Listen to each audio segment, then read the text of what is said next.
பழிவாங்கறதுல பல ரகம் இருக்கு. இதுல தலைவர்கள் அப்படிலாம் கீழ உள்ள ஆட்களோட பதவிய புடுங்கிருவார்கள். இல்ல இலாக்காவ மாத்தி விட்டுருவார்கள். நாடு அப்படின்னு எடுத்துக்கிட்டோம்னா, ஆட்டோமேட்டிக்கா தேவைப்படுற நாடோட சப்சிடிய கட் பண்ணி விட்டுருவார்கள். போக்குவரத்துல முரண்பாடு கொண்டு வருவார்கள். அதுக்கு முக்கியமான சப்போர்ட்ல எல்லாம் கட் பண்ணுவார்கள். இதன் மூலியமா வழிக்கு கொண்டு வரலாம். இது பூரா பழிவாங்குற டெக்னிக். ஆனா வழிக்கு கொண்டு வரதுக்காக செய்யறது. ஆனா உக்ரைனோட ராணுவத்த யாரு பழிவாங்குறா அப்படின்னே தெரியல. காரணம், உக்ரைனோட ராணுவம் கொத்து கொத்தா செத்து மடிஞ்சுகிட்டு இருக்கு. அதுக்கு காரணம் யுத்தம் நடக்குது. யுத்தம் நடக்கிற இடத்துல என்னப்பா செய்ய முடியும்? இப்படிலாம் நடந்துதான் ஆகும்.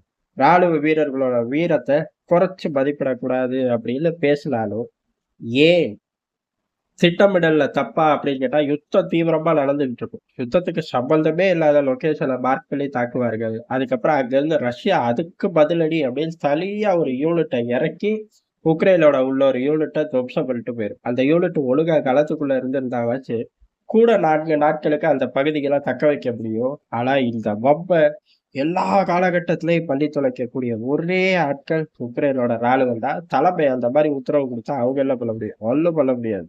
ஆனா இந்த மாதிரி சிக்கலான சமயங்கள்ல மாத்தி மாத்தி உத்தரவுகள் வரும். ஆனா அதுக்கு அடுத்து பாடத்தை கத்துக்குவார்கள். இதே ரஷ்ய படைகள் உக்ரைனுக்குள்ள உள்ள ஒரு பாலத்தை கடக்கறக்குள்ள 3 படைகளை இழந்தார்கள். அந்த பாலத்தை தொட்டு பயணிச்சா பாலத்தை உடைப்பாங்கிறது நல்லாவே தெரியும். ஆர்ட்டிலரி தாக்குதல் மூலியமா ஆளா பயணிச்சார்கள். ஆளா அந்த யூனிட் அப்படியே போச்சு. அடுத்த யூனிட்டை தற்காலிக பாலம் அமைச்சு பண்ணார்கள். அந்த யூனிட்டும் போச்சு. 3வது அட்டமும் நடந்துச்சு. அதுவும் ஃபெயிலியர். 4வது அட்டம் நடக்கல. அதுக்கடுத்து தளபதிகள் அந்த பகுதிகள்ல மாற்றம் எல்லாம் நடந்துச்சு. அதே மாதிரி அந்த சைடு உக்ரைனோட ஆர்ட்டிலரி சப்போர்ட்ட வீழ்த்துல அப்பாடுதான் முன்னேறி போனார்கள். அதுக்கடுத்து அந்த மாதிரி தவறு நடந்துச்சா அப்படின்னு கேட்டா, இல்லவே இல்ல. ஒரு தவறு கூட நடக்கல. தவறு இயல்பு. ஆனா அதுக்கடுத்து வர காலங்கள்ல அத மாத்திக்கல. ஆனா உக்ரைன் ராணுவம் பாதிக்கவே இல்ல. இன்னைக்கு வரையும் அதேதான். இன்னைக்கு என்ன பண்ணார்கள் அப்படின்னா, சத்தமே இல்லாம சுமார் 61 ஆளில்லா விமானத்த ரஷ்யாவை நோக்கி அனுப்பிச்சு விட்டார்கள். யாரு குடுத்த ஐடியான்னு தெரியல. ட்ரம்ப்புக்கு தெரிஞ்சா கதையே மாறி போயிரும். 61 விமானம் அனுப்பிச்சார்கள். ஒரு விமானம் கூட டார்கெட்ட ரீச் பண்ணல. அட்லீஸ்ட் மாஸ்கோவ சுத்தி படமாச்சு காட்டியிருக்கலாம். அதுவுமே காட்டல. எல்லாத்தையும் எல்லைகள்லயே நியூட்ரலைஸ் பண்ணிட்டாங்க. ஒரு சிங்கிள் ஃபுட்டேஜ் கூட ஊருக்குள்ள போல.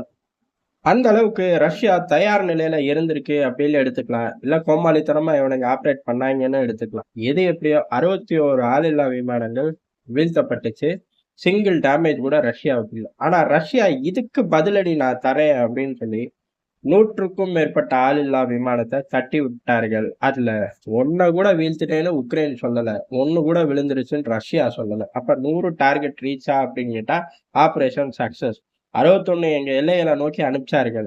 எல்லைகளே வீழ்த்தப்பட்டுச்சு. பதிலடி அப்படிங்கிறது ஒட்டுமொத்த உக்ரைனை கிளச்சு போட்டோம் அப்படின்னு சொல்லி டெலிகிராம் சேனல்ல அறிவிச்சுட்டு அவர்கள் வீட்டுக்கு போயிட்டாரு.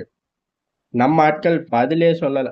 உக்ரைனை பொறுத்தவரையும் ஜெலன்ஸ்கி இந்த நைட்டெல்லாம் ஆற்ற வீர உரையெல்லாம் ரிட்டைர்மெண்ட் கொடுத்து அனுப்பிச்சு விட்டார். அதெல்லாம் இப்ப கிடையாது. அவருக்கு ஆதரவா இருந்த 1 டசன் கூட்டமும் இப்ப கிடையாது. வேற வழியே இல்லடா சாமி, நடக்கிறத சொல்றேன், அடி வாங்குறோம், தப்பிச்சு ஓடுறோம், சரண்டர் ஆகுறோம், இந்த பகுதிக்குள்ள ரஷ்யா பூந்துருச்சு இப்படிலாம் அப்டேட் பண்ணக்கூடிய நல்ல உள்ளங்கள் இருக்கு. அவர்களும் ஆமா இதான் நடந்துச்சு அப்படின்னு பதிவு பண்ணிட்டு ஓடி போறாரு.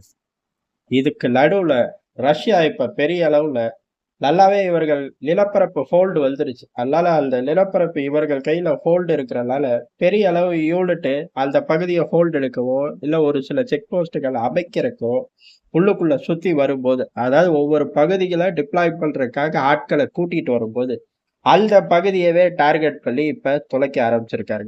ஏறக்குறைய எப்படி வந்துருச்சு அப்படின்னா, இப்ப ரஷ்யா தன்னோட நிலங்களை காப்பாத்துது, உக்ரைன் ஊடுருவுது அப்படிங்கிற மாதிரி அந்த பகுதிகளில் இவர்களோட ஃபுட் பிரிண்ட்ஸ் ஜாஸ்தி ஆகி போச்சு.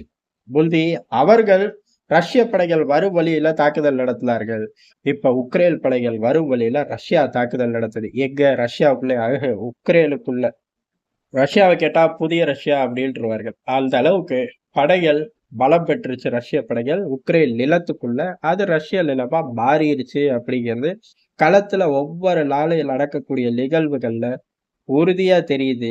ஆனா ஜெலன்ஸ்கி உள்ளமும் யுத்தத்தை நிறுத்தல பாடில்ல.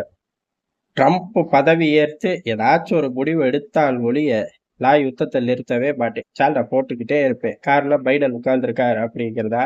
பைடன் எப்படி ட்ரம்ப் பதவி ஏற்கும் போது வெள்ளை மாளிகை பின்னாடி வழியா தப்பிச்சு போவாரோ அதே மாரி அவரு உபசரிப்பு விழாலாம் முடிஞ்சு பின்னாடி வழியா கௌரவமா எக்ஸிட் ஆவாரு. அவருக்கே உரிய சாப்பர்ல கடைசி தடவையா பயணிச்சுக்கலாம். ஆனா, தலைவனுக்கு அப்படி கிடையாது. பேக் டோர்லயும் ரஷ்ய படைகள் இருக்கும். ஃப்ரண்ட் டோர்லயும் ரஷ்ய படைகள் இருக்கும். அண்டர் கிரவுண்ட் வழியா அமெரிக்க படைகள் தூக்கிட்டு போய் வெளியில விட்டாலும் சரி, இல்ல புட்டின் கிட்ட விட்டாலும் சரி. இந்த மாரி சூழ்நிலையில தான் ஜெலன்ஸ்கி இருக்காருங்கிறது எதார்த்தமான உண்மை. நன்றி. வணக்கம்.